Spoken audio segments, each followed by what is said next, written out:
ప్రకృతి ఒడిలో నిండు ఆకాశమే పందిరిగా, రాతి బండలే సింహాసనాలుగా, పచ్చని అడవిలో ఒక అద్భుతమైన దృశ్యం ఆవిష్కృతమైంది.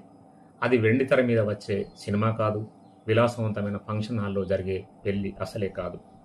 రెక్కాడితే కానీ డొక్కాడని నిరుపేద కూలీల మనసుల్లో విరిసిన స్వచ్ఛమైన సంతోషపు జల్లు అది. మండుటెండలో ఉపాధి హామీ పథకం కింద చెమటోడ్చి పనిచేసే ఈ గ్రామీణ కూలీలకు కష్టం కొత్త కాదు.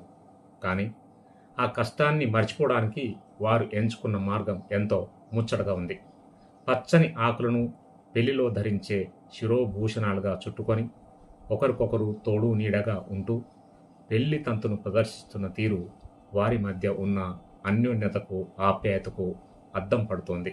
ఎలాంటి ఆడంబరాలు లేవు, ఖరీదైన వస్త్రాలు లేవు, ఉన్నదల్లా కల్మషం లేని నవ్వులు, కలిసి పంచుకునే ఆనందం మాత్రమే. ఈ పెళ్లి తంతు ఎక్కడ జరిగిందో తెలియదు, కానీ సోషల్ మీడియాలో బాగా వైరల్ అవుతోంది. ఇది చూసి మీకు అందించే ప్రయత్నమే ఈ వీడియో. ఈ దృశ్యాన్ని చూస్తుంటే సంతోషం అనేది వస్తువుల్లో లేదు, మనం ఉండే మనుషుల్లో ఉంది అనే మాట అక్షర సత్యం అనిపిస్తుంది.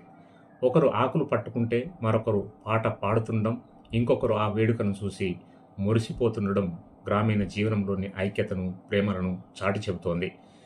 గ్రామీణ ప్రజలు దారిద్ర్యం వారిని వెంటాడుతున్నా బతుకు భారమని వారు ఎప్పుడూ కుంగిపోరు. చిన్న చిన్న సరదాల్లోనే కొండంత సంతోషాన్ని వెతుక్కునే గొప్ప గుణం వారిది. ప్రపంచం సాంకేతికంగా ఎంత ముందుకు వెళ్ళినా ప్రకృతితో మమేకమై ఉండే ఈ పల్లెజనం అమాయకత్వమే వారికి శ్రీరామ రక్ష. డబ్బు ఉంటేనే సంతోషం వస్తుందని భావించే నేటి సమాజానికి ఈ గ్రామీణ ప్రజలు ఓ గొప్ప పాఠం నేర్పుతున్నారు. ఆకలిని జయించే క్రమంలో వారు పడుతున్న కష్టానికి ఈ చిన్న చిన్న నవ్వులే అసలైన విశ్రాంతి.